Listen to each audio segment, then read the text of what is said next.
Finisce con un pareggio il derby tra Mestre e Venezia. Una bella partita combattuta con tante occasioni da una parte e dall'altra. Alla fine festeggiano tutti, il Mestre per un punto contro la prima della classe e il Venezia che resta saldamente in testa approfittando dell'1-1 del campo d'Arsegol sul campo del Noale. 5 i punti di vantaggio. Le reti portano la firma di Fabiano per il Venezia, a cui risponde l'arancio-nero Pettarin nel primo tempo. Nella ripresa, nuovo allungo dei veneziani con Luciani, pareggio mestrino di Capogrosso.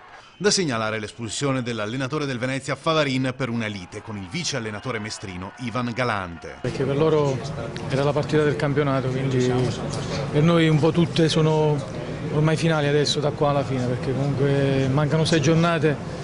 Considerando comunque il turno odierno che era molto più insidioso per noi, direi che comunque ci possiamo ritenere soddisfatti. Siamo stati bravi, abbiamo avuto il doppio vantaggio, forse con un pizzico di attenzione in più perché abbiamo preso gol su 2 corner fondamentalmente, anche il secondo era un calcio d'angolo, una palla poi rimessa dentro, però sono cose che succedono, loro hanno fatto una buona partita, la preparavano da molto tempo, sapevamo che era dura, però insomma per fortuna anche il campo d'Arsegol ha pareggiato.